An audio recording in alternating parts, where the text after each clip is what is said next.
What up, peeps? It's Nez, and I'm in the backyard doing another impromptu review on y'all.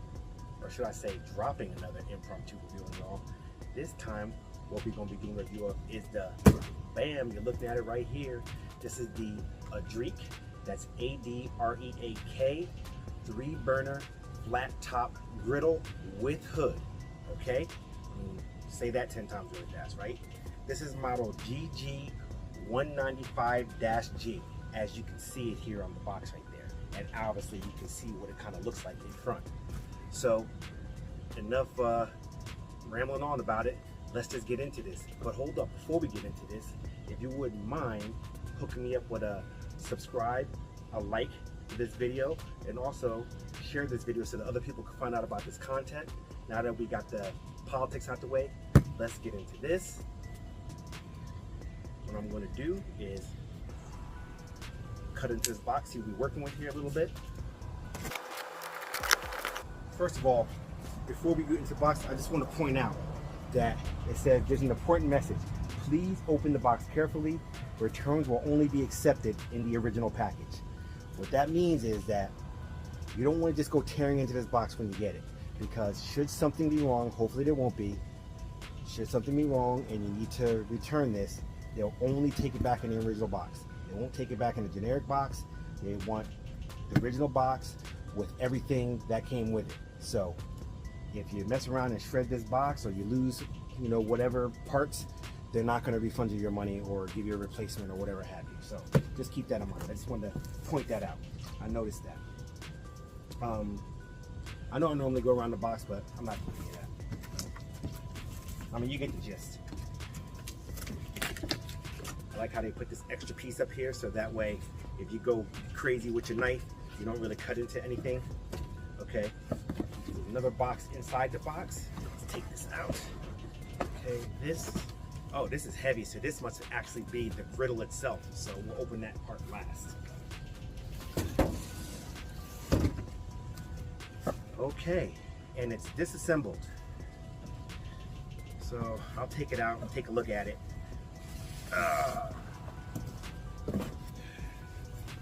This is let's put that so you can see it. The main body section right there with the connections for the, you know, the knobs, the griddle knobs. Set that onto the side over here because I don't know if I'm going to put it together right now. I was hoping it would all be in one piece, but it's not. Why would I think that, right? Another piece separating stuff here. Put that on the side. Okay, you got your kit here. You got your hose to connect to the propane tank, standard connector. You got your knobs, a couple other screws and stuff. In your instruction, I imagine it's probably not that hard to put together. It looks like it's very limited pieces. Got your handle for the hood. And we got the hood. So, let's see. What I'm going to do is I want to take everything out the plastic and all that stuff. And when I come back in, we're going to put it together. Let me just take a look at this real quick. You know what? I'll let you take a look at the instructions.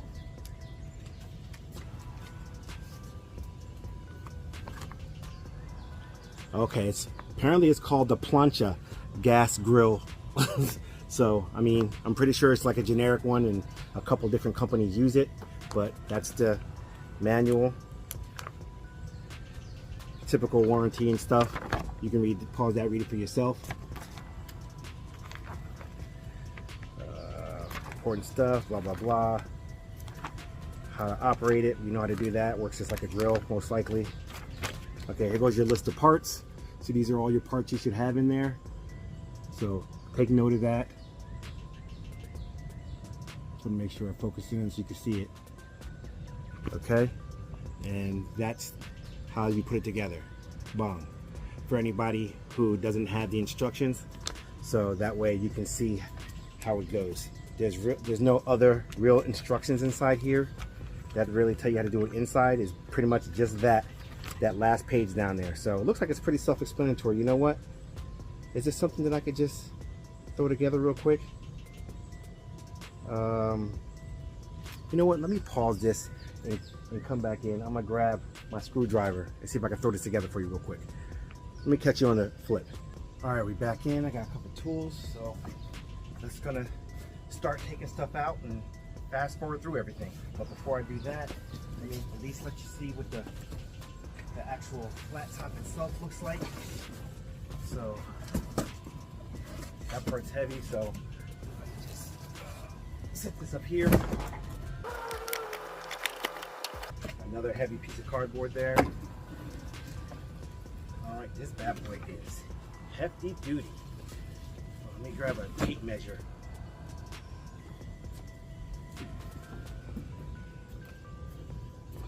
Okay, so let's give a quick measure, real quick. Just a rough measure. Okay, so the griddle is 23 inches of cook space by 14. So 23 by 14, 26.5 inch, 27 inch diagonal. Okay, so you have 23 by 14 inches of actual cooking space. The whole grill is supposed to be like 25 inches, so take that how you will. So I'm gonna set this part over here, top the cardboard, since we're probably putting that together last. Put this off to the side so nothing gets ruined, you know. All right, so I'm just gonna take everything off, get all the parts out, and then fast forward through all of this, so that way you don't have to see me do all this, but I'll film it and then I'll just forward through it.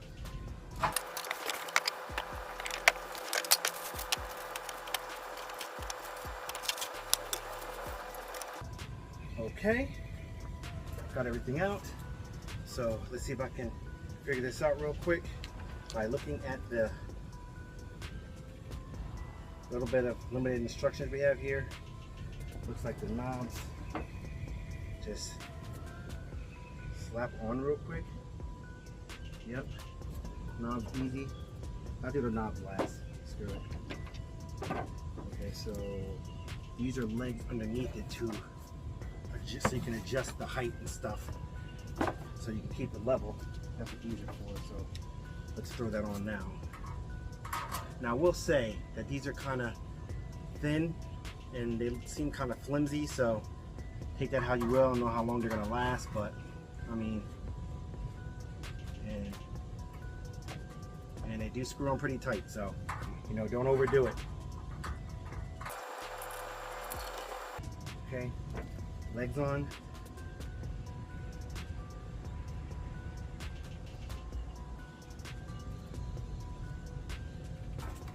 Upside down.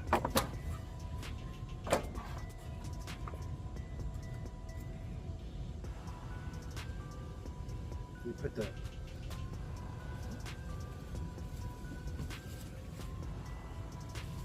hood on now.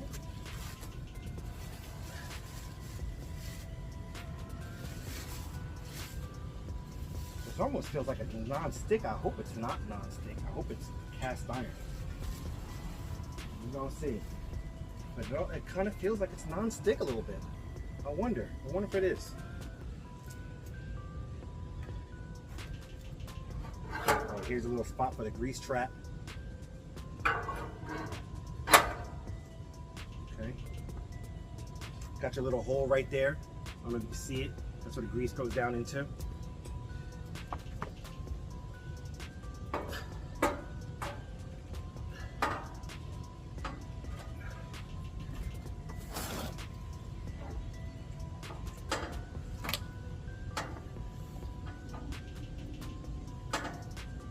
Is that supposed to screw in there? I'm not sure.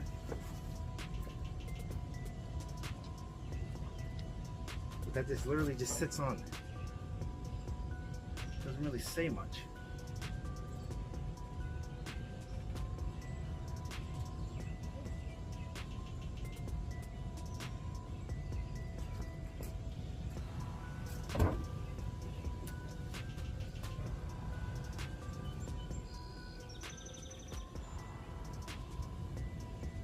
Okay, I think I understand how the griddle works now. I think this just sits on top of there, and then it comes off. The hood connects directly to the griddle. I guess this makes this for easy cleaning, but I don't know if I like that.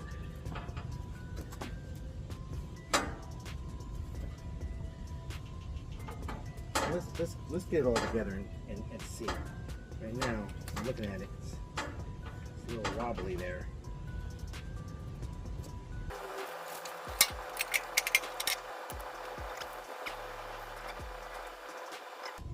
All right, so this looks like it goes in like that. And I put the washer in.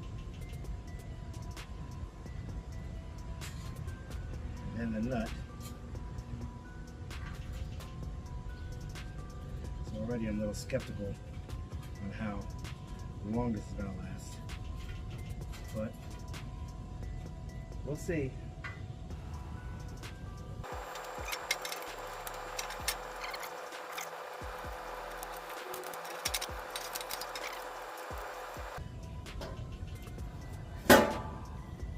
Okay. These screws go directly in here.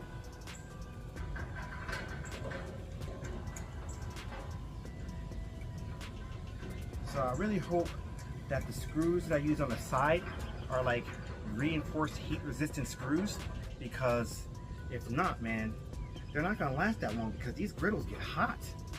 And also, you're supposed to season these griddles.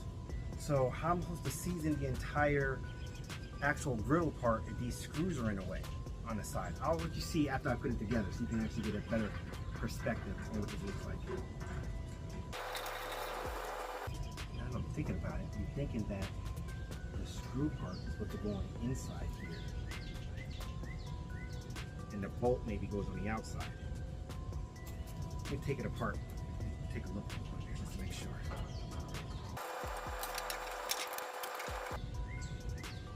Nope, I had it right. So they got the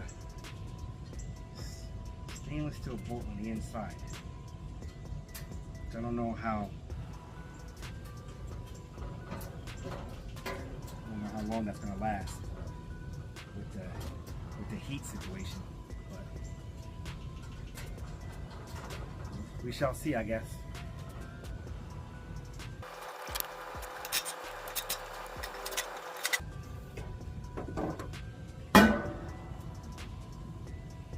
Okay, so the griddle part comes off of the heating source. I mean, that's how they have it. So put the knobs on. I don't feel any click for the knobs, so the knobs just go on and off. I mean, they seem like they're on there pretty tight, but I think they could easily be taken off. All right, and then we have this last part right here. Screw this on the side over here for our propane.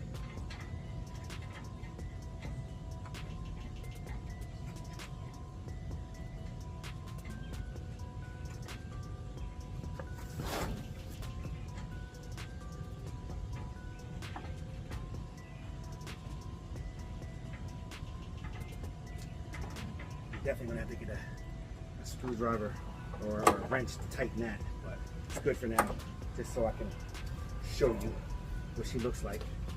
All right, and she's all together, just like that. So let's change the perspective, and so I can give you the tour around it. Catch you on a flip. Okay, we back in. This is what she looks like. Open her up, bang. Now this is glossy. I don't know, it feels like it could be Teflon or porcelain. I honestly think this is porcelain. I hope to God it's not porcelain, but I honestly think that this is porcelain, which if it is, that just is gonna change up how I use it. But you know. So let me show you what I'm talking about. Okay, right there, you have these screws right there. They're on the inside. Now, if this is supposed to be cast iron, and I'm supposed to be seasoning this, how am I supposed to, you get what I'm saying right there? How am I supposed to do the seasoning right there, you know? And then up there, you got your little screws up there for the hood. I don't know how well you can see that. Let me see if I can turn the light on. Can't turn the light on. Hold on, I got a flashlight, so.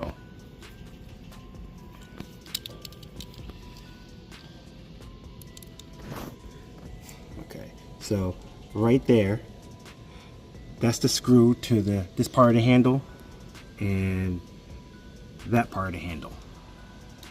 Okay, and then these are your knobs. Everything's pretty generic here, you know, off, max, and then down low, down to the bottom. Got your little starter here, typical starter. Got your connector for your propane, typical connector for propane. Vents right down around the side, around the back. Plenty of venting so air can pass through.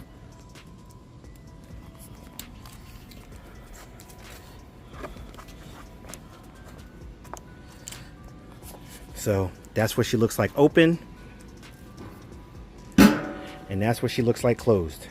So pretty generic, nice size, not that heavy, you know. So you definitely could transport this bad boy around if necessary, you know, tailgate and tailgate and stuff like that.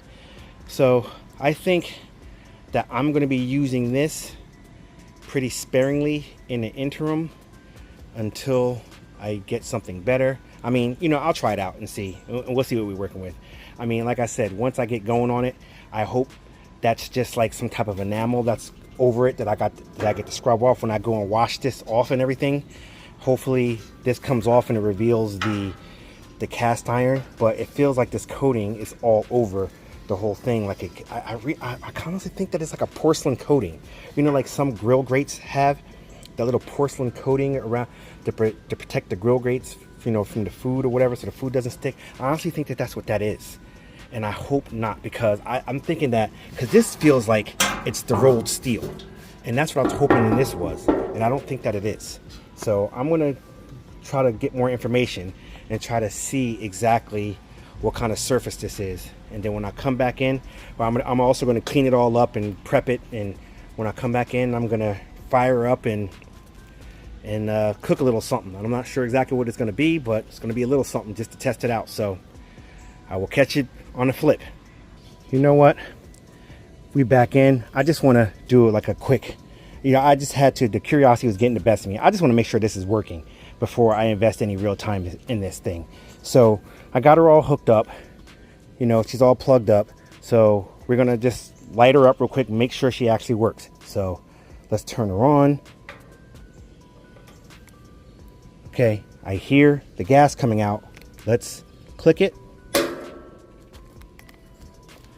And starts up. Let's turn on the next one.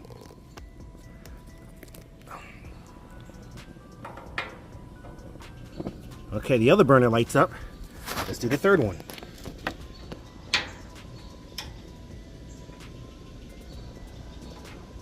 And our third burner lights up. Okay, so all three burners work. So at least there's that. So what I'm gonna do is I'm just gonna, any heat coming off of this bad boy? Oh, it's getting hot pretty fast. Oh, wow, yeah, this bad boy's heating up real fast. So, or at least I know it's working and it actually works. So I'm just going to turn her off, and when I come back in, you know, I'm going to clean this off really well, and when I come back in, we're going to do all of that. We're going to, you know, cook something simple, and we'll reveal if it's porcelain or rolled steel, cast iron, whatever the hell it is. We'll reveal it. So catch you on the flip. Okay, we finally back in. I was kind of looking for a day when it wasn't pouring raining for me to continue the review, because that's the main reason why I didn't continue with the review before, because I knew it was about to start raining. So here we are. It's been raining for the last couple days, and it finally let up for at least 2 hours, I imagine. So I guess I'll finish here. So what I'm going to do is I'm going to turn this bad boy off. Well, first I'm going to clean it. I brought some stuff out here just to do a little quick clean and wipe down real quick. And then I'm going to turn it on and let it do like a little 20-minute burn off. And then we're going to go from there. So what I'm going to do right here real quick is just get a piece of paper towel, do a quick wipe down. Just nothing amazing, just a little quick wipe down. Okay. Now I'm gonna put a little water on here. I have my soapy towel that I already soaped up, just to try to wash some of the factory crap off. Doesn't have to be crazy because, like I said, I'm gonna do a little burn off.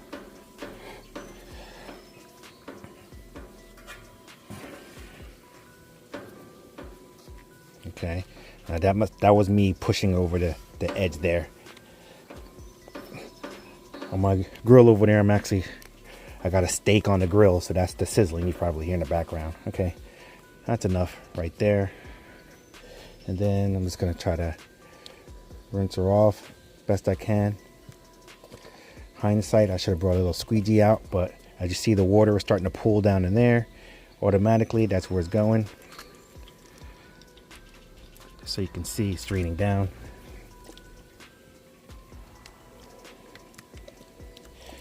So that right there tells me that all the grease is going to automatically pool there. That's the way that it's designed. So I guess me knowing that, that's a good thing. So if I want to stop the grease from going, make sure that I keep something there to kind of block it. I'm gonna have to refill this with water and come back in. I forgot to bring my little non-stick spatula out here. So I'm gonna run in real quick and grab that while that's draining off. Refill this bottle because I'm gonna need that again, and I'll be right back. Okay, we back in. I got an actual thing of water here to try to speed this up a little bit. Let me take a look at the grease trap and see how full we are real quick. Let me pull some of this water back real fast so I can check on the grease trap, see how full it is. It's already full. See right there, I'm learning. This only holds but so much water. So y'all saw that, right? So what I'm gonna do is I'm gonna try to pull as much of this soap over already.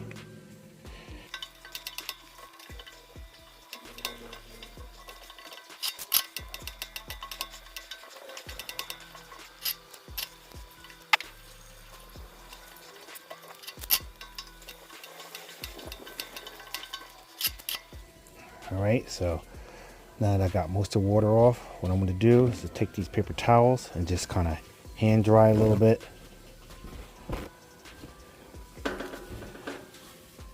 Just so that way I know that it's dry.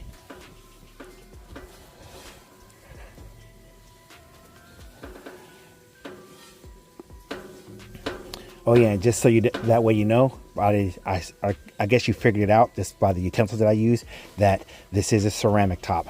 I called it a porcelain top before, but it is a ceramic top. So it's I guess a similar flat top that compare this to would be the Pit Boss. The Pit Boss Sierra or Ultimate or whatever that would be, a ceramic top like that. So no metal utensils, none of that stuff. So I'm a little bummed about that because I was kind of hoping it would be a all metal one, but I guess I should read descriptions a little bit better. But I'm gonna work with it and see what I can do. It might be something I like, and if not, I can always. That's why I kept the box. I can always return this bad boy. So I'm gonna get it dry as much as possible.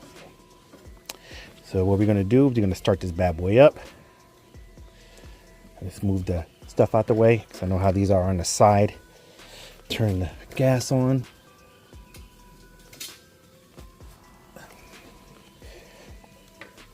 A little bit of power. Okay, flame number 1 is on.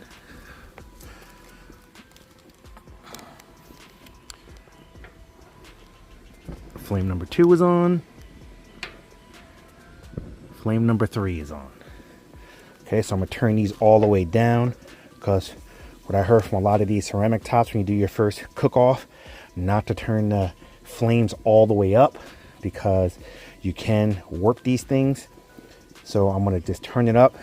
I'm gonna turn it all the way down low and just let it heat up slowly. And then in 20 minutes or so, or I'm gonna check back on it in 10 minutes, see what we're looking like, and checking in again on another 20 minutes. So, I mean, another 10 minutes after that. And that should be the full 20-minute burn off. So I'm gonna close this down. It is already starting to heat up, and let it do its thing. So I shall catch you on the flip. All right, we're back in. It's been 10 minutes so far. Let's see how she's looking. Oh, look how nice that looks. Nice and purty. Got my infrared thermometer here. Let's see what the temperature zones are. Now we got a good heat out of her. Okay, so wow. Even on low, it's already at 795 degrees right there. Let's check out this corner. 431 in this corner. As we go up, it's really hot right there. This corner over here is about 515. Go over. Yeah, I see what they mean about how these griddles get like ridiculously hot. 475, 500.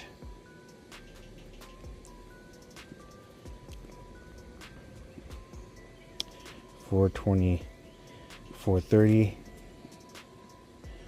Okay, so the cooler part of the griddle is definitely down at the bottom part, because that's the areas that are hovering between 450 and 5. Okay, we got 3 down in the 3s down there, 3 to 4. So this is our coolest spot of the griddle, of this griddle.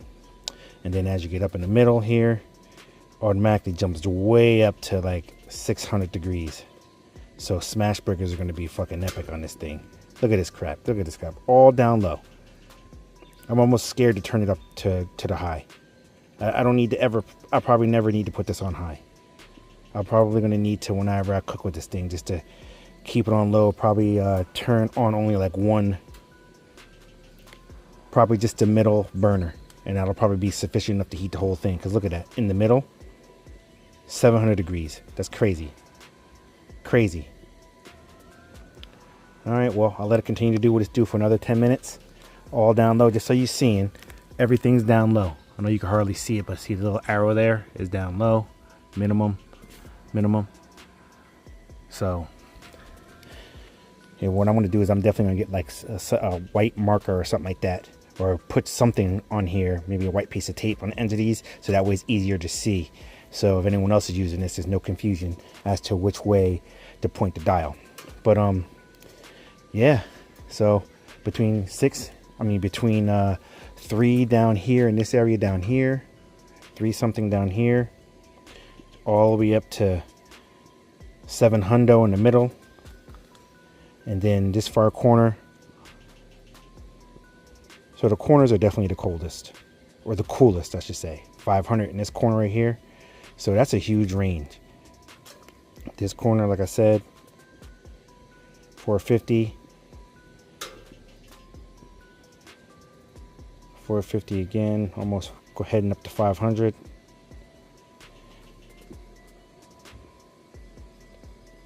All right, so let's let it do what it's doing. Come back in another 10 minutes.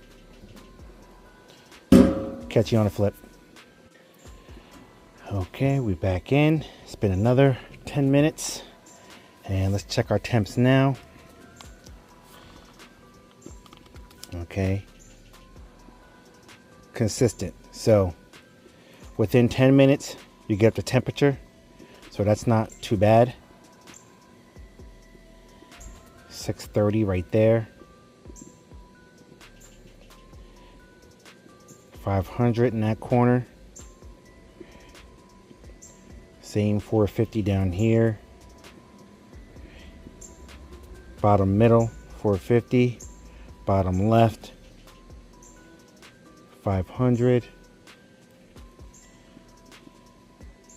Left middle, 600. Left top, 500, top middle, 600, top right, 500, middle, 730. So when you want to sear them steaks, bang, dead smack in the middle. Then after that, you start pulling them to the side just to finish off, or preferably down the bottom, because, or on the side where you have the actual, you actually have one of them off, because everything else is going to overcook your steak. But your smash burgers done in like 90 seconds with this heat. So when we come back in, I'm gonna, you know, test some food and see how she cooks. Maybe I'll do like an egg.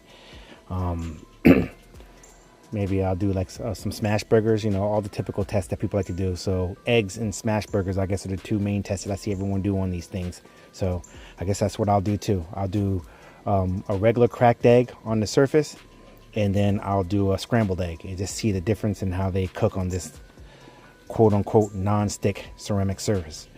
So real quick before I peel off of this, I just want to say that the heat coming from the side is very minimal. It's not bad. Now keep in mind I do have it on low, but as you just recently saw, that being on low don't mean that much, because it still puts out a lot of heat. But down at the bottom, like, cause you see I meant to actually take this off, but I started up without taking off, but I don't even need to, because it's really cool down here. You see I have my hand like underneath it. There's very little to no heat generating underneath it. So it's very good at keeping the heat in this area right here coming out the vents. And even the heat coming out the vents is, I'm going to say maybe probably about 90, 100 degrees. It's not even that hot. It's like what a heating fan would put off if you were to heat your house. Same on this side. So the heat is not terrible. I should say not bad. So you definitely could just sit this, you definitely can use this on top of a table and not have to worry about it burning your table or anything like that. Which, if it's a tabletop, that's what it's designed to do, right? So I just wanted to point that out there in case that's a question that someone may have. So I'm gonna go ahead and shut this down, let this cool off. And when I come back in, I'm not sure when, because it's supposed to rain again tonight and for the next couple of days. So maybe towards the end of the week, I will come back in and start actually cooking some stuff on this bad boy when I actually have some decent weather. So catch it in.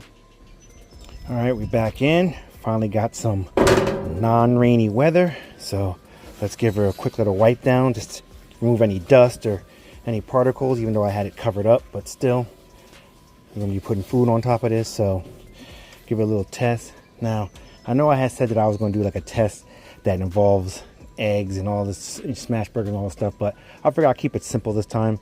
My kids want hot dogs, so I figure, you know what, I've never cooked on a griddle top before, so hot dogs is easy to see how fast you're cooking them, because literally if they start smoking and burning, you can just flip, you could just, you know, roll them over and you can actually get a gauge on how fast and how these things cook. And in my opinion, I could be wrong, but I'm gonna make some hot dogs for my first cook and we're gonna go from there. So I'm gonna start this bad boy up, turn the propane tank on. Let's get it going. Is it? Oh, wait. Okay, it's on. Now, second one. Third one. Okay, so now let's turn them all down low. Because remember what happened last time. On low, the temperatures was between 450 and 700. So let's get it down low. And then what I'm going to do after I get it down, after I get the temp up a little bit, then I'm going to probably just turn either one or two burners off and, you know, get an idea of where my temperatures are with the, you know, good old infrared. Just turned it on. So already we're at 155, 168, you know, in the middle, 170 already. The corner over here is 109, 115. Right, this corner right here, okay. That corner right there. So this bad boy is heating up fast. This corner over there, 110.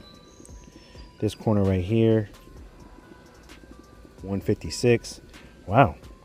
Okay, no, that's more towards the middle, but the corner is 111. Okay, so, and now back in the middle, it's already at 250. Wow, so this bad boy really heats up fast in the middle, man. Like literally, it hasn't even been on for a minute. We're already at 250 degrees in the middle.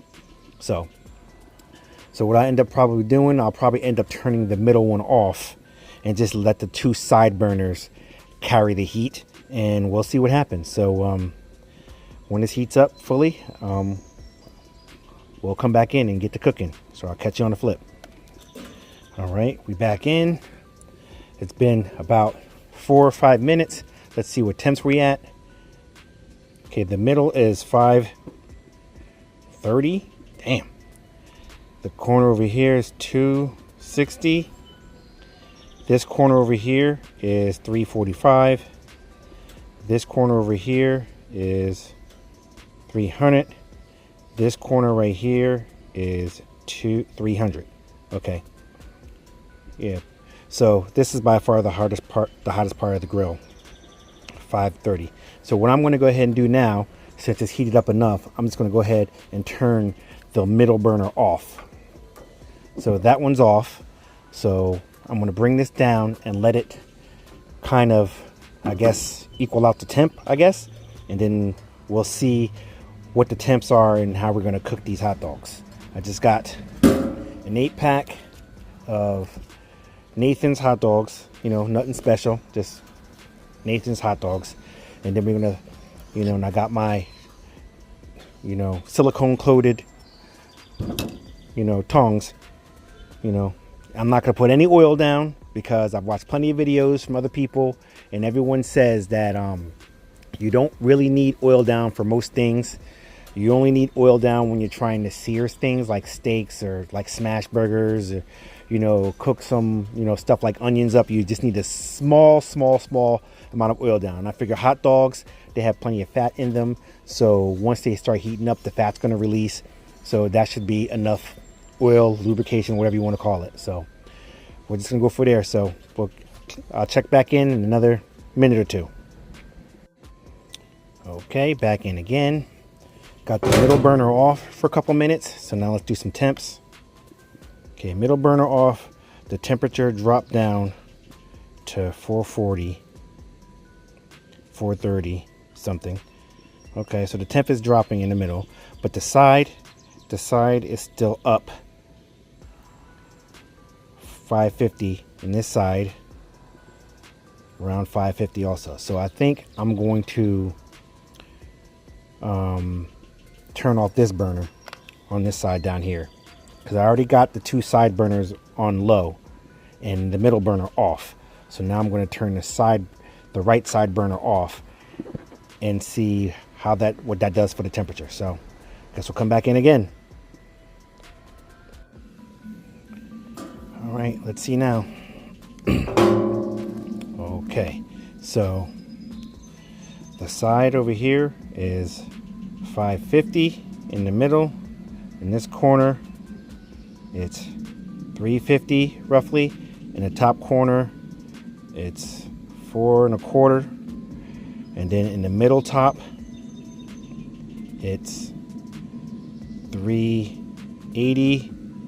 In the middle is 400. In the middle bottom is 300. The bottom right is 250. The bottom middle is 300. And where I should say the right middle, I should say, is 300, and the right top is 300. So basically what I just learned is that if I want to do something like making eggs, I just need to turn on the one, well, first heat it up, turn off the two burners on the right and keep on the left burner, and then cook the eggs in the upper right corner, because that's the coolest consistent spot. That's hovering around 300. Maybe even raise the temp of the left burner a little bit to raise the temp up, and maybe bring that upper temp to 350. So that way, let's see it's coming down to 300. So maybe I might want to hover in this area right here in the middle. That way it's consistent around 330, 340, which is what we want to do to make eggs. Now, if I'm making burgers, I'm making burgers all day on this side. No matter where I put it on this side, it's going to be good for burgers. Smashing them is going to be great. So if I actually want to make a bunch of smash burgers, I want to turn on these two burners, the two left burners, or it could be the two right burners, doesn't matter, just two of the burners. And then that whole area is going to get above 500, which is going to be great for smashing burgers and getting that nice Maillard reaction. So I forgot that I had put a steak, two little steaks in the fridge to do a dry brine overnight. And so I guess I'm going to cook those two. I'm going to do the hot dogs first real quick, and then I'll do the steaks after. So what I'm just going to do right now, I'm just going to throw these hot dogs on in the middle here because it's around 360. Maybe I'll put them like a little bit close to the edge here, and we'll see how they cook. And how if it starts to burn on the left side over here, then we'll flip them around, but they should cook right here. So I'm just gonna go ahead and throw these hot dogs on. Remember, no oil, just straight up. All right, and we're gonna see. Got that sizzle going.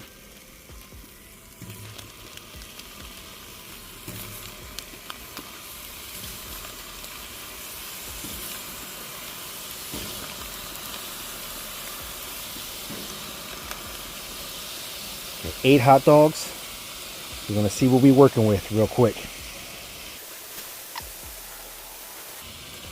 Okay, just to give it a little quick look, see what we're looking at already. Starting to get a little bit of Maillard here on the hot dog. Okay, that one's nothing because the temperature is cooler down here at the bottom, I believe. Around 250 down here. So what I'm going to do is I'm going to move a couple over here just to try to crisp them up fast. And you see that it's really starting to char over there a little bit. So let's do that. See if we can fast cook them.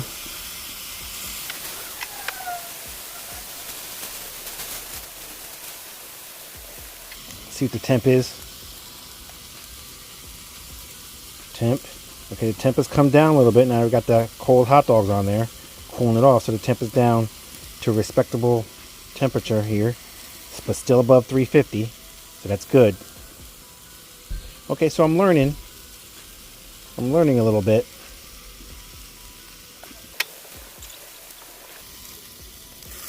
Okay, let's do a little flippy flip.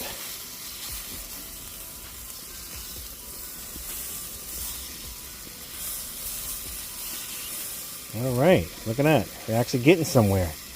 I actually like this.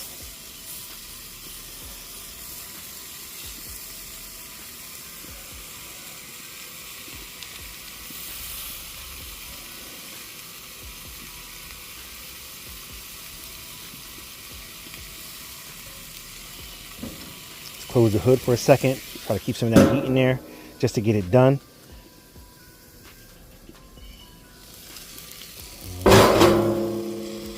That's a sound I'm never going to get used to, that clanging sound, but I don't have to let it go either. I think these hot dogs are just about done. So literally, I cooked all these hot dogs in no time. Yeah, we'll go ahead and pull these off. That's good for the kids. Me, personally, I like them charred a little bit more, so I would let this go for probably about another 5 minutes because I just like burnt hot dogs. But the kids, that's great for them. This is perfect for them.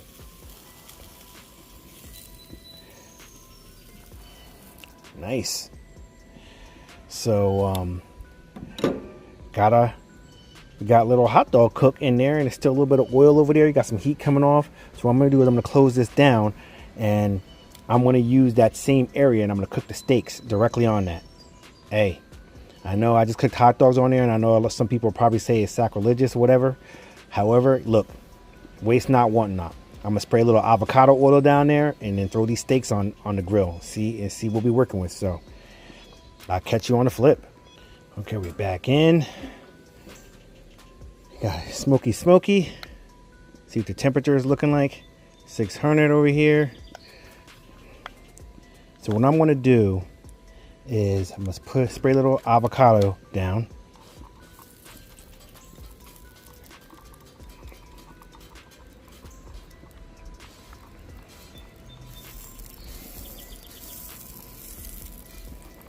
Okay, so I put quite a bit of avocado down there. It has high heat on there, and we're going to need it as hot as this bad boy gets. And that avocado did nothing for the temperature, but that's fine, because now I'm going to take my steaks that I've been dry brining for the last 36 hours in the fridge, and we're going to lay those down on this bad boy and go from there, figuring out the temperature. I let them come down, I let them sit outside for an hour, or outside the fridge for an hour to come to temp. I know they're not fully at temp, but close enough, because I'm hungry and I want to eat. So let go.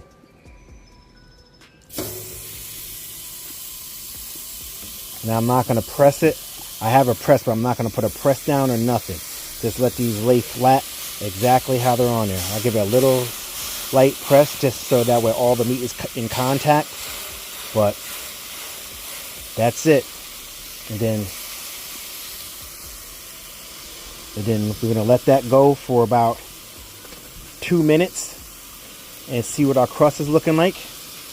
And then I'll come back in. So I'll catch you in 2 minutes. Okay, it's been over 2 minutes now, and let's do some quick temps just to see what the griddle is at. Okay, so 350 in the middle,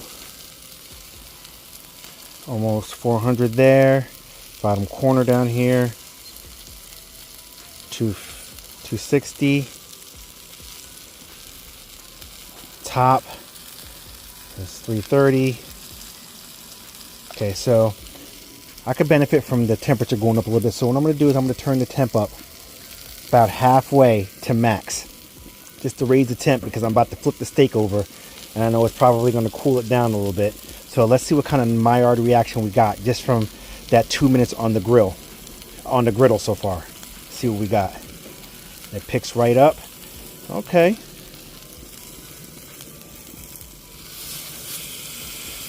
All right. Not that bad. If the temperature was higher, it would be a better crust. So what I'm going to do is I'm going to leave this one down a little bit further now that I turned it up. You know, and I'm going to max that out actually. Just, fuck it. Just go for the gusto. So at least I can get a good crust on this side if possible. And give that about another minute right there on that side. And see if we can get more of a crust developing over there. And then flip her. Okay, it's been about a minute. Let's see where we're at. Okay, so pretty much a little bit higher. So what I think I'm going to do is actually turn the other burner on. See, I'm learning about this griddle. You got to finagle with it. You got to get a couple cooks in to try to see how this works. So I'm going to go ahead and turn this burner on. Okay, that just kicked in. And then I'm going to put that one a little bit lower than max. Let that heat up. And then what I'm going to do is I'm going to spray a little more oil over here on this side, because now we got the griddle on.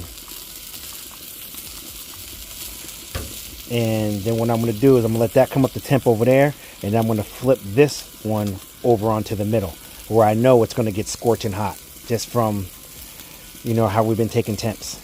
And I just want to apologize. Well, not really, but yes, I kind of want to apologize, because this is a long, lengthy video. Hopefully you guys could bear with me, because this is my first griddle. And I'm learning, and I'm going through the motions with you, and I'm figuring there's going to be a lot of people that's going to be out there just like me, first-time griddlers, and having a clue how to go about doing the things that I'm doing, especially with a ceramic grill. So hopefully, I know you experienced people are going to look at this and be like, oh, this guy is, you know, talking too much. He's doing too much. It's not necessary to go through all this. But there's going to be some people that's just like me that's going to be glad that I'm going through all this, because this is the type of video that I actually want to watch, because I want to learn. I want to see how someone is reacting, and see how someone is actually going through the motions with all the different things that they're finding out when cooking for the first time. and second and third time. So my grease trap is working over there. Got the little bit of oil starting to pool down that way. I forgot to bring my silicone spatula out here to try to pull some of that back. But it's smoking up a lot now. Let's see what temperatures we got. Okay, it's already 500 right there. That's what we want. Now I'm going to flip this bad boy over on there. Some might say that I've already had the steak on too long. Oh, that's what I want right there, baby. That's it. And you see you got some little bit of stuff sitting there, and it doesn't seem like it's stuck on too bad. It seemed like it'll wipe right off. You see that right there, so that's not bad. All right, let's see what we got here. See, not much of a Maillard reaction there, but hopefully we can get by flipping it there, we can get a nice little crust there. We could try to save it a little bit. So what I'm going to do is I'm going to let that rock and come back in another minute. All right, back in again. Got my little spatula with me. I ran and grabbed it real quick, and I pulled some of the oil back over underneath the steaks. But let's see what our temperature is looking like. 400, 500. Okay, it's heating up on that side now. So we can turn this side down some, actually, since we don't need it that high, since we're rocking with the middle, which gets the hottest anyway. So, okay. Had to scrape up a little bit on that steak. Ooh. I'll set that down a little bit more. And actually, I'm probably going to, because this one is not cooking, so what I'm going to do is I'm going to sop up some of that oil and then bring this back over. And then I'm going to do the same thing with this. And just in case you haven't noticed, I know this is sacrilegious, but I like my steaks closer to well. And I know a lot of people are like, bro, why even bother cooking a steak? At this point, you're eating a rubber tire. You're eating a hockey puck. But that's just how I like it. You eat your steak how you like it, and I eat mine how I like it. I like mine, medium well. All right, closer to well, to be honest with you, if I have to be quite honest. But actually, I'm getting a lot better, because I used to like mine literally hockey puck, like well. But I'm actually a lot better now. I can actually do it, medium in some cases, but I still like it medium well. So just, say whatever you want down in the comments. If you want to talk crap, if you want to make fun of me, hey, let me have it. I'm a big boy. I can handle it. But it's not going to change the fact that I like to eat my steaks the way I like to eat my steaks. But yeah, I'm about to pull that one off, though. I'm about to pull this bad boy off. That one is right there. So what I'm going to do is, because the temperature is low on this side, I'm just going to bring this over here and just let this stay warm. Yeah, I'm just going to do that and focus on trying to get like some kind of crust on this bad boy here. See if I can still get more of a crust on this bad boy.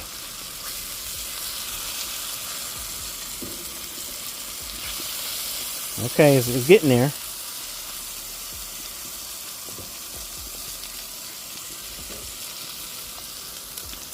Temperature 600 over there, so maybe what I'll do is I'll do it this way. Throw some oil over here and just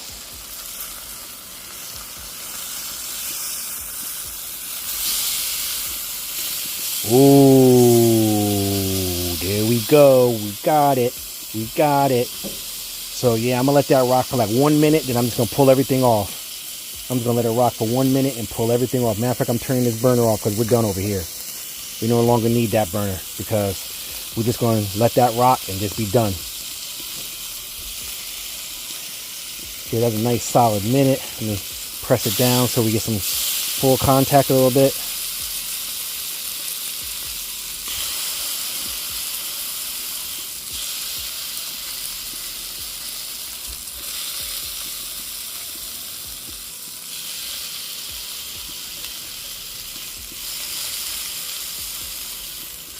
And I just want to. I can't be the only one out here that likes close to well steaks. Look, I'm pressing it down. There's still a little give in there, so it's not hockey puck status yet. it's still spongy in the middle, so I don't want to hear it. Let me see this one. Yeah, it's not hockey puck status yet. I'm still pushing down in there, so. And I'm not going to do one of those reveal, like I'm going to cut it open so you can see the steak. I don't care about any of that. I just care about the end result. Will the griddle do what I want it to do? And right now, it's doing it. So I'm about to pull this. I'm turning the flame off. I'm going to get me some plates. And then I'm going to plate my steaks, set them in the house so they can rest up a little bit. And let the griddle cool down. And then I'm going to come and put some warm water on here and try to clean her up. So I will catch you on the flip. All right, we back in. Pulled the steaks off. Left with a bunch of grease. Let's see how much grease we got down here at the bottom. You know, just a little bit so far. But that's all about the change. Now, everybody who I've watched that has ceramic tops, they said this is what you do. They said you take some warm to hot water. You pour... Jeez, my lid came off. You pour it on the grill. Or the griddle, I should say, and you let that just sit and marinate for a couple minutes. Let it get a chance to soak in. So just pour the warm to hot water on the grill and just let it soak in. You know, some's going to drain off because that's just how they work. But pretty much just get it all over. And then just let that, they said turn the grill on low. They said you could do that too. So I'm going to turn the middle burner on. So I got the middle burner on low while that's draining in there. Just to kind of let that work.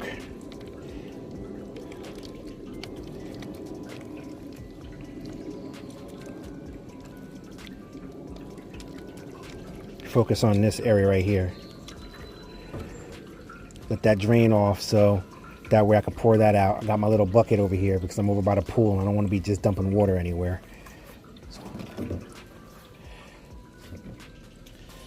Got my supplies over here, my cleaning supplies. Got my tongs, my paper towels to basically wipe it up. Hopefully it should clean just like the videos say. So we shall see. So I'm gonna pull this back so I can dump it real quick.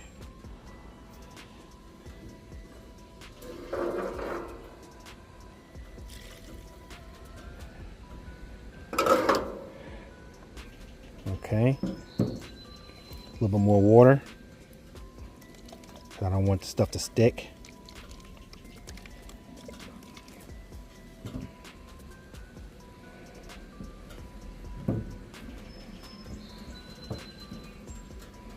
So let's see. Let's see if the stuff's okay. I mean,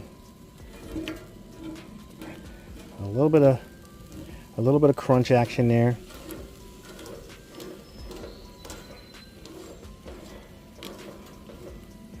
Not terrible so far.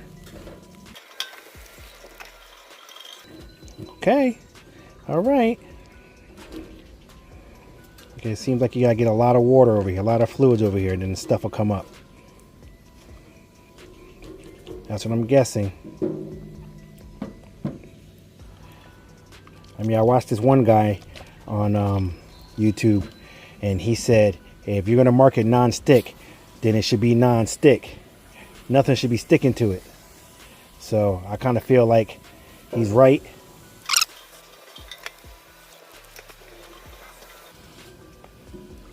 I'll turn this burner on over here.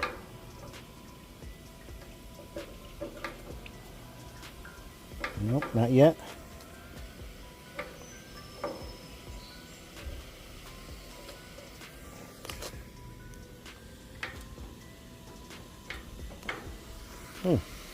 Ordinarily burner just comes right on. Let me get that off of there. Get that over to the side here.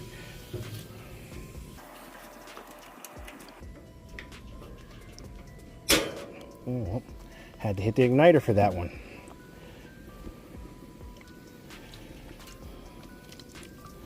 Burn some of that off.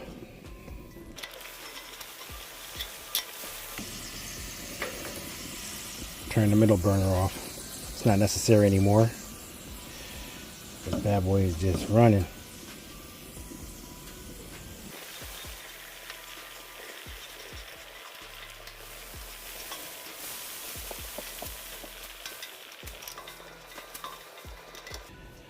Well, I was hoping that the cleanup would be a lot simpler because a lot of people made it seem like, oh, it's a non-stick grill, the cleanup should be pretty easy. So, but this was a lot of effort. So it's gonna be one of them things where I'm probably not gonna use it. At least the non-stick one, I'm not gonna use it a lot. I don't know, we'll see. I mean, I'm still going here trying to get this bad boy clean.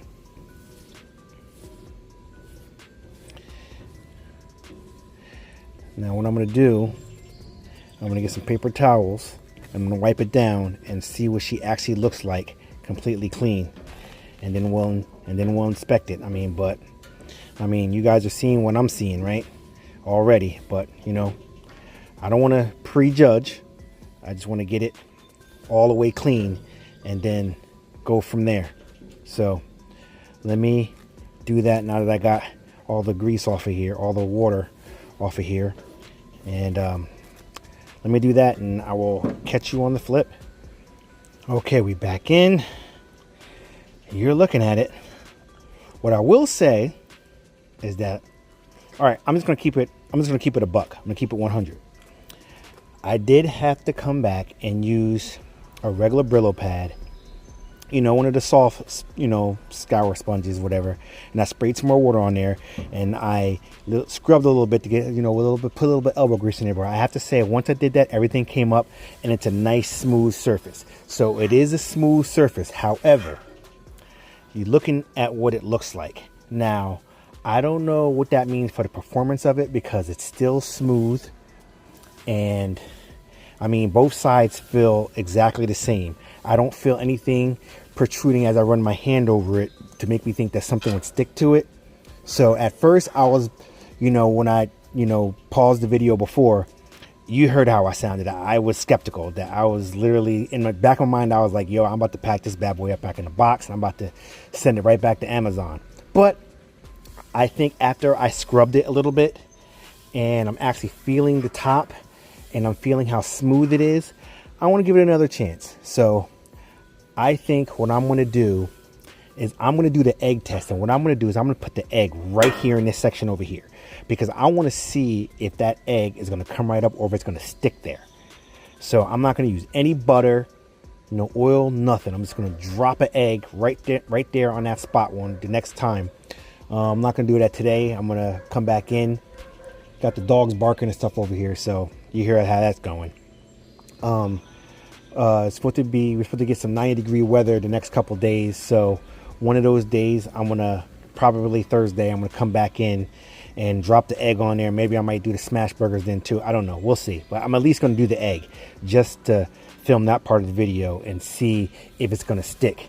And from that right there, when I do that video, if the egg sticks and I have a hard time getting it up, if I have to scrape it up off the thing, if it's not coming up easily with just a regular spatula lifting it up, you know how it's supposed to do, on a non-stick, you know, item. Whenever you see those commercials with the non-stick pans, you crack the egg on there, the egg cooks a little bit, and then you're moving the pan around, and the egg is literally sliding around the pan.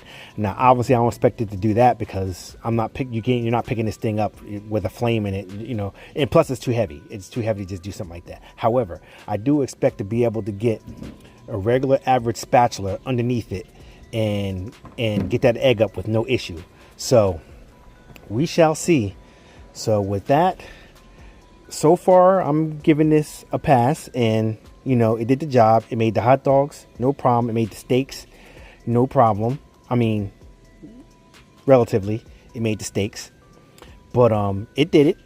And now we're gonna do the egg test, and if it passes the egg test, then I'm gonna do the smash burgers. You know, I'm gonna do all the tests that I could think of that I would warrant, you know, whether I should keep this or return it. So I will catch you on the flip. And once again, I apologize for this being a long review, but it's an in-depth one. And like I said, I'm appealing to the people like me that have no clue about doing anything on a griddle, and they just want someone to pretty much hold their hand through it, because right now I'm figuring it out as I go. I'm watching other people's videos on YouTube, and you know, and trying to see how they go about and how to deal with these ceramic top griddles. And you know, in hindsight, I kind of wish, you know, I had got a steel top, because I think it would be a lot easier, because there's a million videos on there that tell you how to, you know, use those and maintain those, and you just, once you season it, you're good. Whereas this, there's no seasoning, and there's not many videos on this right now. In fact, the videos seem to have stopped. After the videos seem to have stopped probably about a year and a half ago. There used to be a whole lot of videos 2 and 3 years ago on this. But then when I start putting in, you know, videos for, you know, recent, you know, when I changed the YouTube search and changing the filter for the last year, like barely anything, just a couple shorts. So I'm a little skeptical about how people feel about these ceramic top griddles, because no one, even the Wall Twins, who I like their videos, they had a lot of videos on their Pit Boss ceramic top, and then like nothing after, I mean nothing for the past year and a half on it. They switched over to the Pit Boss rolled steel top griddle. I haven't seen them do not one video. I've scoured through their video, you know, list on their channel, and I haven't found any videos so far using the ceramic top Pit Boss, the Ultimate and the Sierra, I believe they're called. They're all the rolled steel or carbon steel top, you know, tops, and that's, you know, same with everyone else. Everyone else is using the rolled steel, you know, top griddles, and you know, it's very few people, if any, are using, you know, currently using ceramic. I might be the only current video that you're going to see on YouTube with the ceramic top. So hopefully it works out, because it's going to determine if I'm going to, you know, keep going. So we shall see. So I rambled enough. Catch you on the flip. All right, we back in. Finally got a decent day out. It's no more rain. Nothing but, well, it's in the, you know, evening now. But it was sunny all day after it rained a little bit. So I'm going to do the egg test, and then I got a couple smash burgers I'm going to do. So I'm letting the griddle heat up. The griddle, I should say, heat up right now. So I got it on. I got only 2 of the 3 burners on high just to get it warmed up. Let me get my little infrared thermometer out and see what temperature it is. All right, let's see what temperatures we're at right now. Okay, so far we're at, looks like 240 there. In the middle, we're at 445. Didn't expect nothing less. I mean, this thing heats up pretty fast. And on the far end, we're at 350. In the middle, 460, 470. Going up, steadily going up. Far end, 385. Close, 200. Okay, so it looks like I'm probably gonna have to cook that egg. Well, I'm gonna have to turn these down. I'm gonna turn the middle one down, and then maybe that one I'll leave high, and so that way hopefully we can regulate around here, around the middle here, and that's where we're going to cook our egg, right in the middle, hopefully when the temperature comes down, because right now it's at 500. So it's way too hot. And over there, 525. Down at the bottom, up to 300, 310, 320. Same here. Okay, so I'm going to try to regulate the temperature and then come back in, and we're going to throw, what we're going to do is, I got my little setup here. We're going to do 1 egg straight up on the griddle as is and cook that bad boy. And then I got 2 eggs in here with my seasonings in there. I'm going to cook half of that. I'm going to cook half of that scrambled, and I'm going to do the other half with cheese. So we're going to see what the difference is. All right, so that's going to be our little quick test here once this comes to the appropriate temperature. So I'll catch you on the flip. Okay, we're back in. I decided to raise the middle burner a little bit more because there's no way to bring these temperatures down, even on low. You saw my dilemma that I had towards the beginning of this video.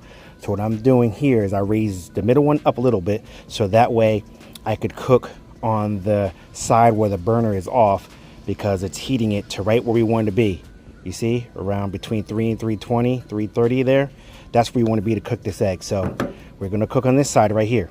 All right, let those stay on, do its thing, and we're going to cook over there. Okay, first egg, I'm just gonna drop down, no oil. Now, I'm not the best at cracking eggs, so don't troll me in the comments. Get a little bit of extra protein, just flew in on the griddle and died instantly.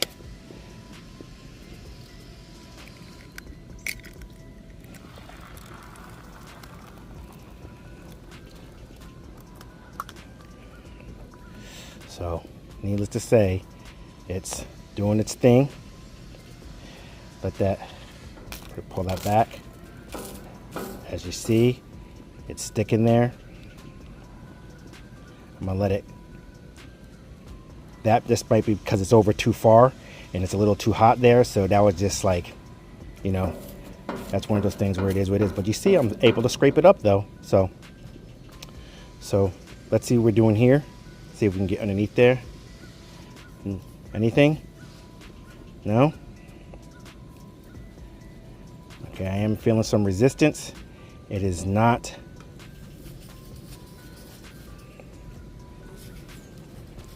So right there, that's telling you that this is a fail. This is not coming up the way that it's supposed to. I mean, you look at the temperature over here, as you see,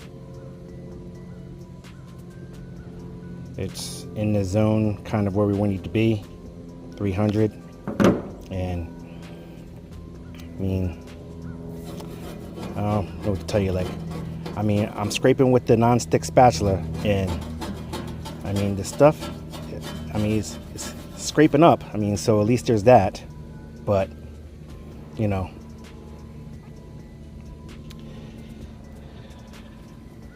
this, let's see if I can salvage this.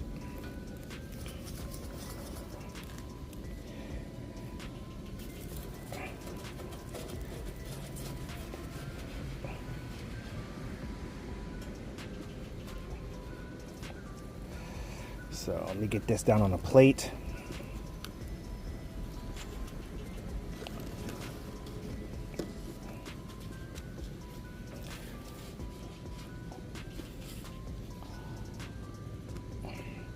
So I mean, the egg looks like an egg that someone would eat. My son would definitely eat that. So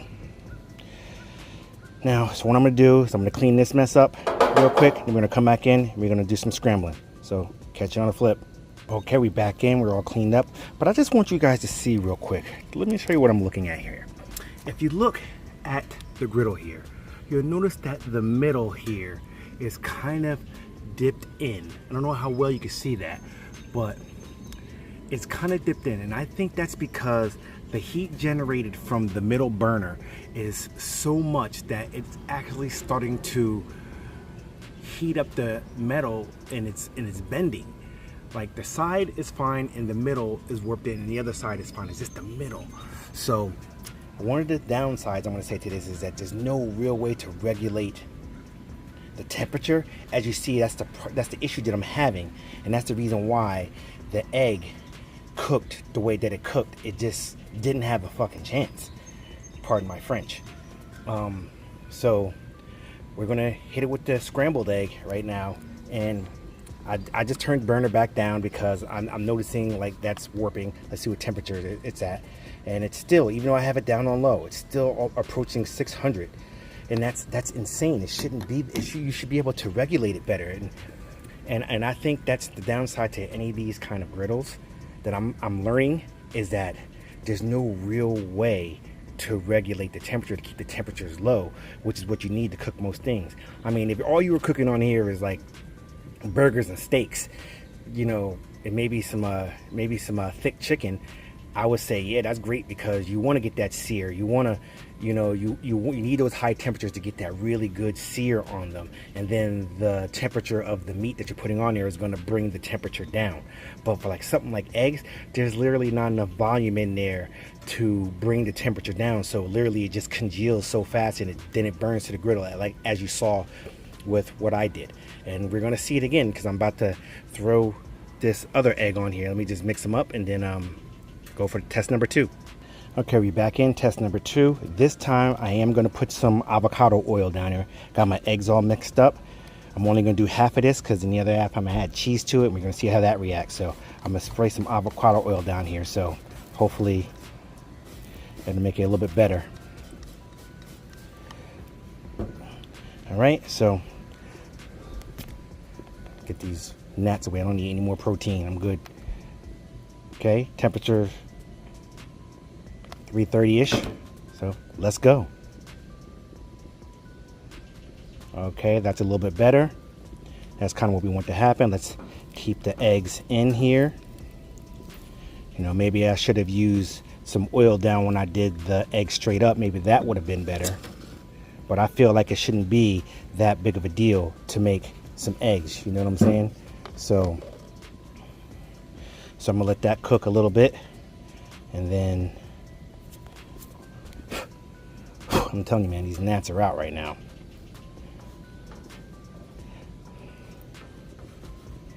When you get a little bit of oil down here, it's easier to manipulate. I'll tell you that much. Let's see what the temperature is.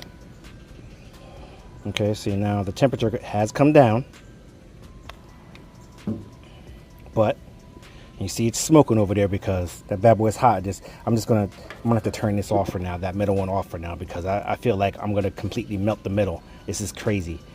Like, I'm even starting to wonder about the ceramic coating that's on this bad boy. I don't know. We shall see. All right, so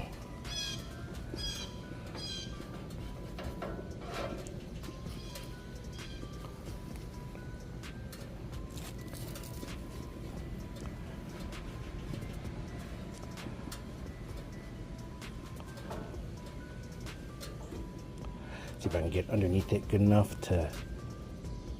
I've never been good at... I'm still getting used to this whole griddle style cooking situation, so just kind of bear with me. You see, that was horrible, right? But as you see, it's sliding along there, so let that cook up a little bit more, and that'll be one half. And while that's finishing, I'm just gonna go ahead and put some cheese into my other egg, so that way I can just throw that right on, make use of the oil.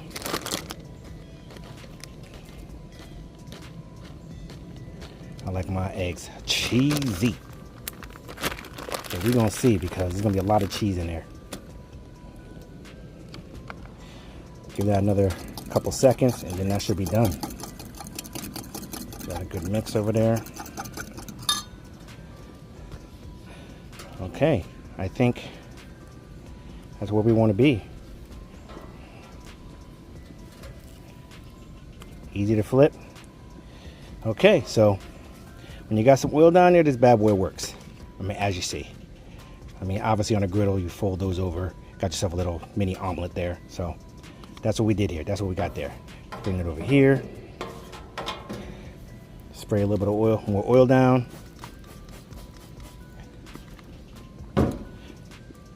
See what our temperature is. It's coming back up. I'm gonna let that come up a little bit, close the dome, let that come up a little bit. Now, mind you, I have the middle one off now, so this is just running off a residual temperature. I don't even want to take a chance of throwing the egg in the middle. Let me see what that middle. I might, you know what? Let me see. I might be able to, let's see what the middle temperature is. That's a little too high still, and it's off. It's still high. You know what? I'm gonna take a chance. I'm gonna take a chance, and we're gonna see. I mean, because we already got one good egg, and we're able to see. This one will probably just cook a little faster. So let's just, fuck it. Let's just go for the gusto, right?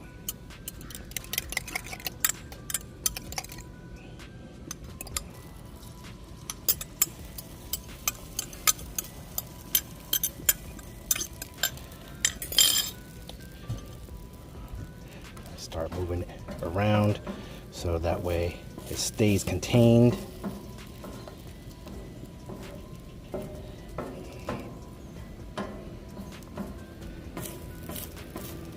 And once again, I want to apologize for this extra lengthy review. Is like I said, this is my first griddle and I'm learning, and you know, as I go along, you know, I didn't have any training using this.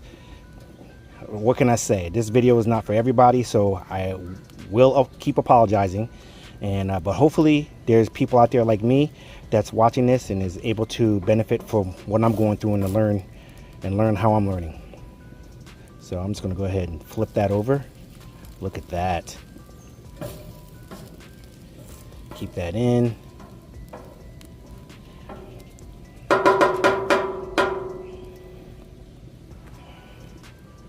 See what our temp is at.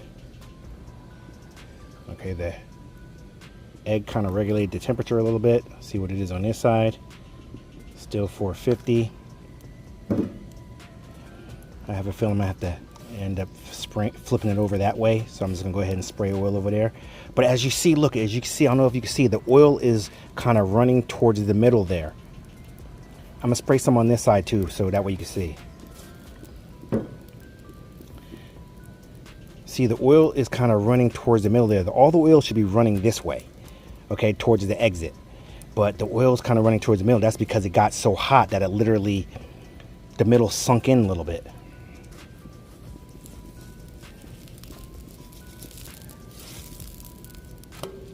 Ooh, look at that. See, I like that. I like that a lot. That's me all day. I like me a little Maillard reaction on my eggs. Some people don't like that, but I love it. You know what? For S's and giggles, I'm gonna throw some more cheese on top of that. I'm just gonna throw some more cheese on top of that. It ain't easy being cheesy. Screw it.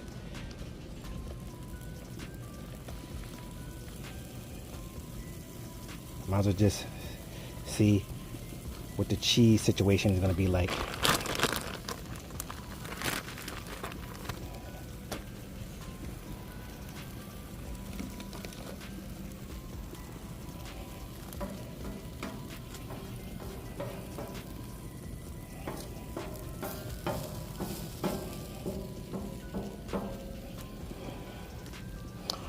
Throw the dome down on here. Let that melt up a little bit. Actually, I just thought about it. I should have squirted a little bit of water down so that way it can actually steam up a little bit. Oh, look how beautiful that looks. At least to me anyway. You know what? I'm taking my other egg and I'm just throwing that on top of it. Screw it. Might as well incorporate it all in one. Boom. Just let that cook on top of that. Throw a little bit more water down there so it melts into the cheese.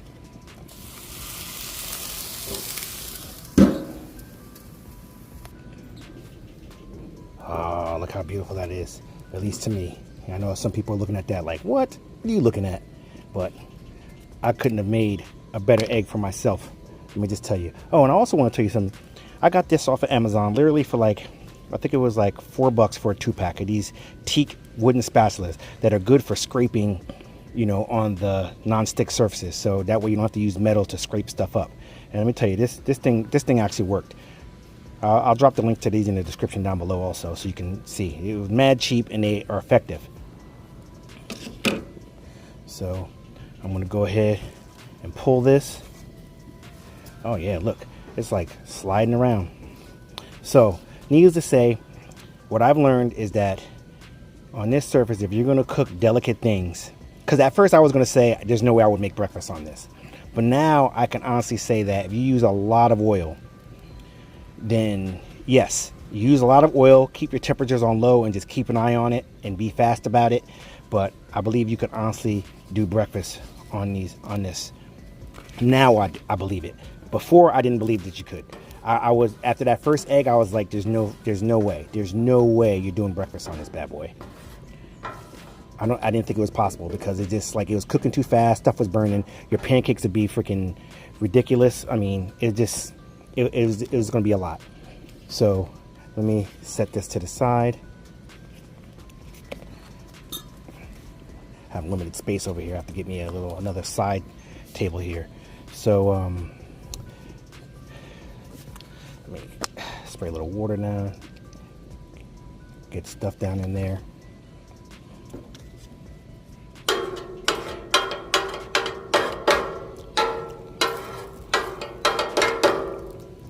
All right, so when we come back in, we're gonna do some smashers. So I will catch you on the flip. And once again, I apologize. For the long video. All right, we back in. Now for the last leg of the test. We're gonna do some smashers. I'm gonna do some mini smash tacos. Basically, I'm gonna use these little mini zero carb wraps here from Mission, and I'm gonna smash these 2 ounce, roughly 2 ounce meatballs into them, and see what kind of reaction we get. I turned the right side burner up. I left the middle side burner off because I figured between the two on the side, the whole thing should probably be, where I need to be for smash burgers. So the left side is 630 degrees, insane. The right side looks like it's approaching 6. It's getting there. In the middle is 430. So we're gonna work with that. So let's just get right into it. No need to messing around. I'm gonna start off on the left side, throw a couple meatballs down there, and then we're gonna smash them down. I already took the liberty of putting oil down. As you see, it's kind of trying to burn off there. Throw one there, one there. Might as well. One here, one there. Might as well hit the middle too. Screw it. Get them all done, right? So now we smash. It's starting to cook over there, boy. Oh, I gotta get little things on top. That's another thing I gotta get used to, working faster, right? I didn't want to put any. I started to put some onions down, but then I was like, you know what? Let's just keep it basic because I'm still trying to get a feel for this. I don't want to go all in so fast, right? Oh, it's really cooking on this side. I gotta turn it down a little bit. Turn that down a little bit because I did have that on high. All right, so let's smash. Numero uno.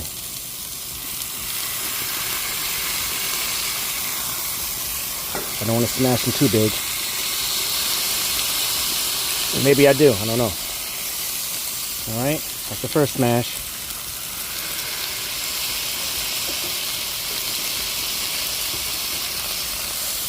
That's the second smash. Let's go to this side.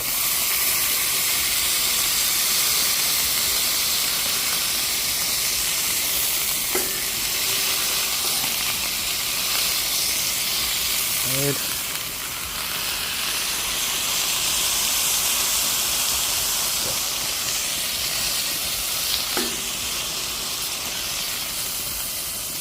All right. So far, so good.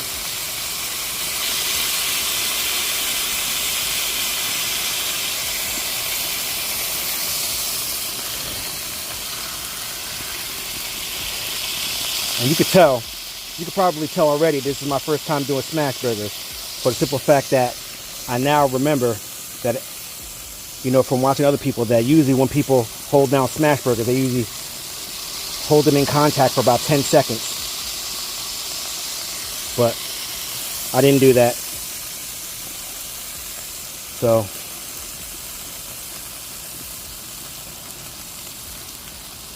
let that go right there. All right, so that's the first set of smashers. Let's see what our temperatures are at now. 350.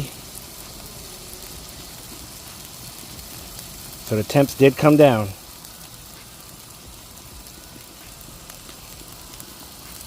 Well, still 500 over here. That's because I got this all the way up high, trying to come up the temp.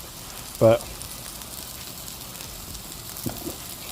all right, so we got that right there. I'm gonna let that cook for another couple seconds, just letting that go, and hopefully we get the Maillard reaction that I want. A little dry right there, maybe spray a little bit more oil down.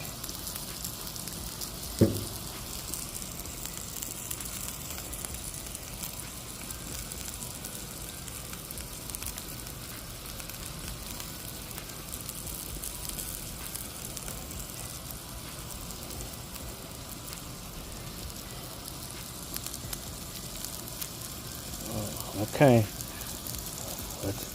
let's see number one.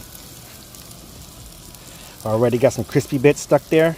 Now normally you want that to come up on the burger, but okay, all right. You know what? Hey, not ready to write it off yet.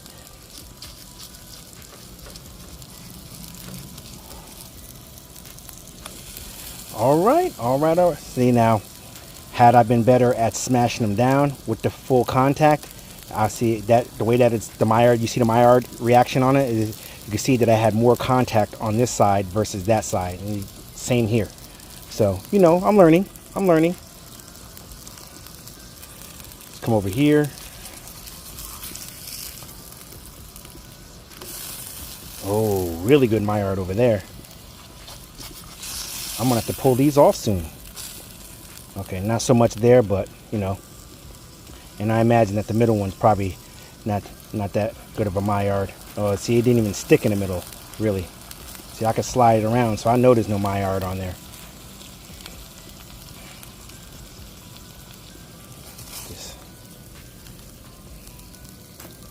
Nope, just like I thought, no Maillard.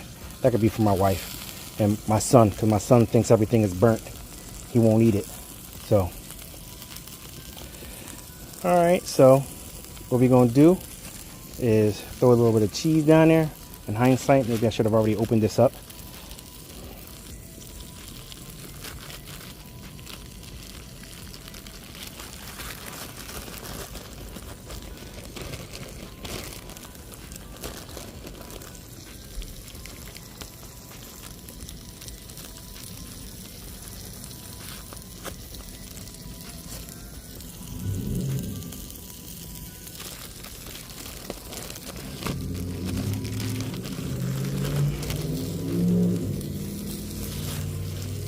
Hopefully the cheese comes apart like I need it to.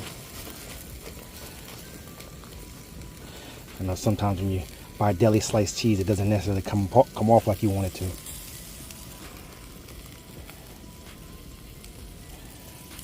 And I don't care what no one says. For burgers, American cheese is the best. I know people from different countries say different things, but nah, bruh. It's not even a competition. American cheese, always the best. For any type of burger. Unless you're doing like one of those blue cheeseburgers or something like that. But any type of regular, basic burger, American cheese all the way. If it ain't American, it ain't a real burger.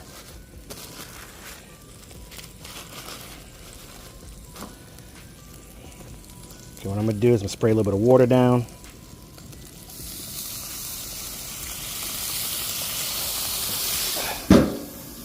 Let that melt, and we'll check it in a second. Oh, look at that! Look at that! Now, mind you, some of the tortillas are probably a little burnt, but hey, look, I don't freaking mind. Oh my God, these are freaking awesome looking. So what I'm gonna actually do with these is make little low-cal burgers with them. See, now that one's getting stuck a little bit, but it's okay. I think I kind of figured out how to go about cleaning these bad boys.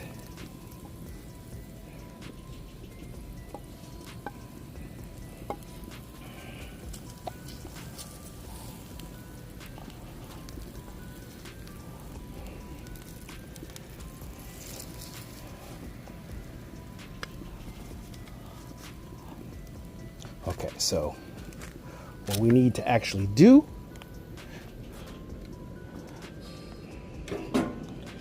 put that in my grill over here. It's still a little warm. Okay, so let's get my little scraper here. See, that's not that bad. See, the cheese is coming right up. So you're seeing the scraper in action here. I'll put the links to these in the description down below. These are good little wood scrapers, so that way you're not ruining the non-stick coating on your ceramic or porcelain tops, whatever have you. Spray a little bit of water down, it works a little bit better.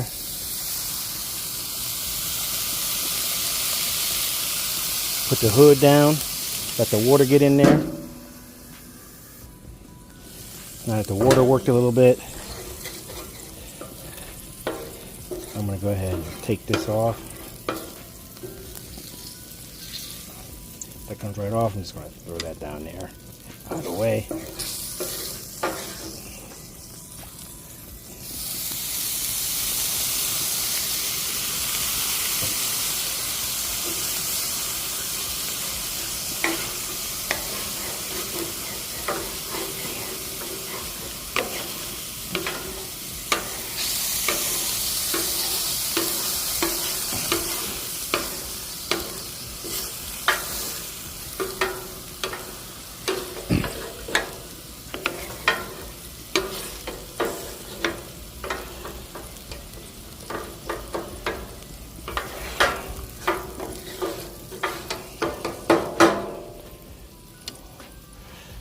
So, spray a little bit of oil back down.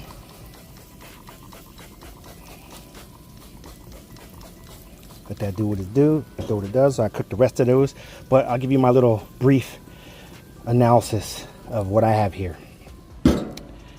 Okay, first time griddle owners, I would say get a grill like this. You know, learn how to use it. And if you can learn how to properly use this, then maybe upgrade to like a Blackstone or something like that, where when you have a little more experience and you can learn how to season it and all that stuff. But with this, the good thing about this is that you don't have to season it because it's ceramic non-stick coating on there. There is a learning curve for using it, but once you learn how to use it, I feel that you can adequately use it for, you know, basic cooking. Now, would I suggest cooking breakfast on it? Maybe an experienced person could cook breakfast on it, because you have to be able to keep track of multiple different things when you're cooking like a big breakfast or something like that. If you want to do something like all pancakes, you know, all at the same time, when you know it's all pancakes to be the, you know, cooking the same way, then yeah, you could do like all pancakes, and then you could do like all eggs, and then like all sausage. So that way it's easy to manage, because when you're doing, you know, if you do like eggs, pancakes, and sausage, you're talking about 3 different temperatures, 3 different cooking methods. This is not really good at holding the temperature on, you know, under its specific burner. And as you saw with the egg test, that it did kind of burn. And it was only on there for like 10 seconds before it actually started to freaking burn and solidify. And that's when on the side where the burner was off, but just the residual heat that carried over from the other burners, it made it too hot. And I had it on the lowest possible heat setting. So that's not good. That's not good. There's got to be a better way. So keep your expectations low. It does work. You can cook food on here.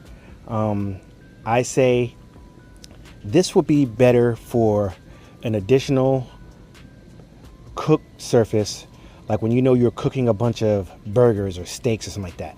You can throw the burgers down, you can throw the steaks down there at the high temperature, get that Maillard reaction on there, and then take them off and put them on, like, let's say your grill, to finish cooking at you know, in an area where you can control the temperatures to get it to the necessary doneness that you like. You know, quick smash burgers on here. You saw how fast those smash burgers cook. Literally 1 minute. You know, the temperature was so high, I was at 600 degrees, literally 1 minute. Developed that Maillard, flipped them over, you know. And the one in the middle, obviously there was no Maillard because the burner was off in the middle. The burner was on the 2 side ones. So if I had the burner on in the middle, that probably would have had the best Maillard reaction, because it's the hottest in the middle on this particular unit. And units like this, because I noticed on Amazon there's several different flat tops just like this, just with different names, but they're the exact same unit. When you go in there and you look and you read the information about the item, you'll see almost word for word they're the exact same item, just different names. So, and they're all roughly the same type, the same price, give or take a couple bucks.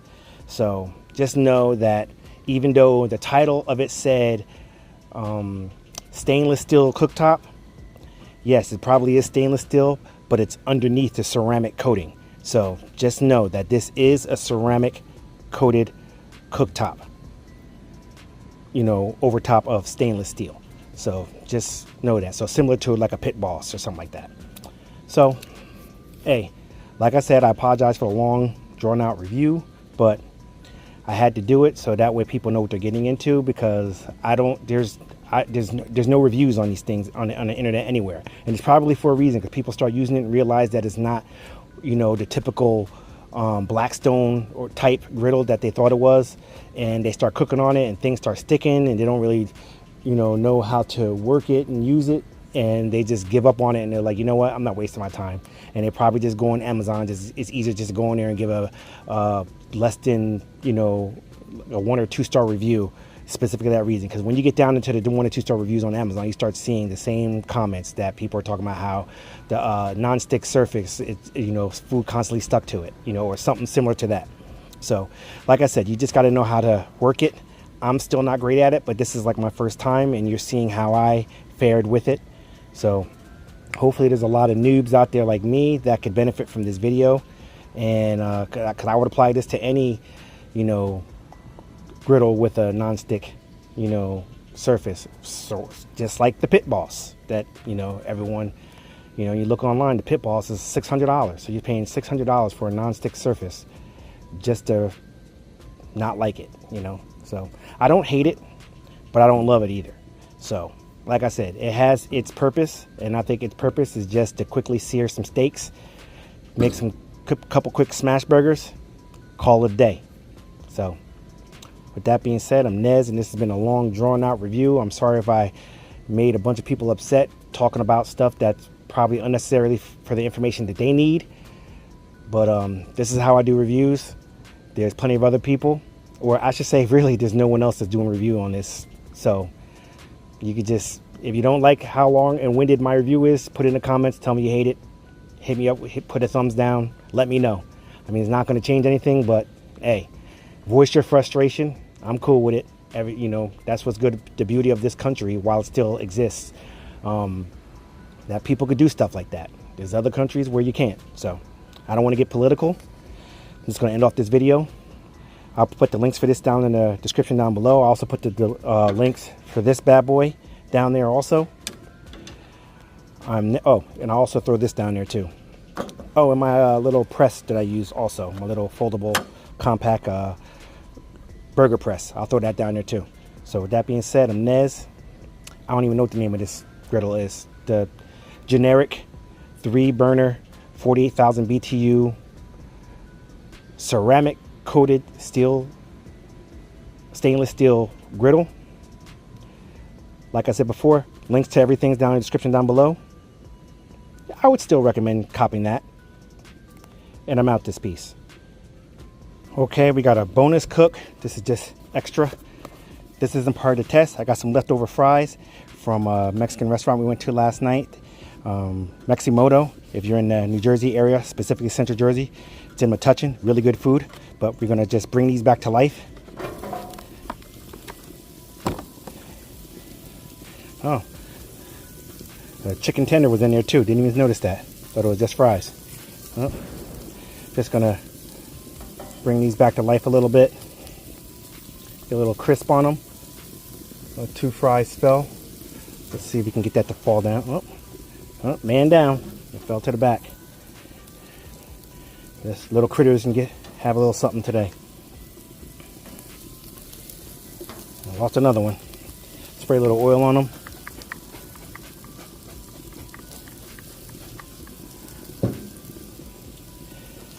Just to give them a little crisp.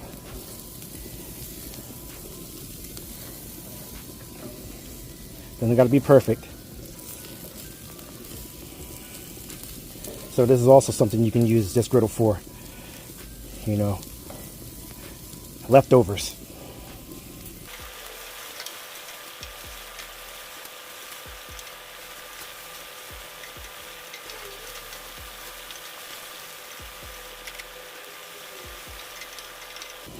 All right, got them to the crispiness I think I need them to be. Just pull them off before they burn. Turn the burners off.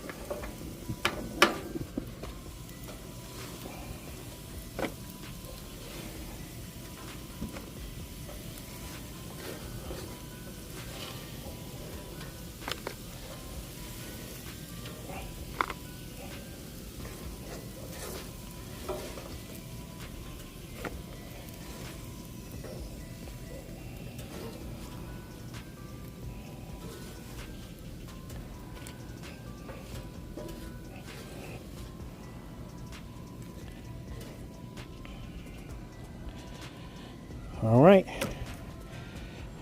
give her a little quick taste, see if it's crispy. Oh yeah, these bad boys are crispy and hot. I should have known better. I literally just pulled this off. I should have known that it was gonna be hot.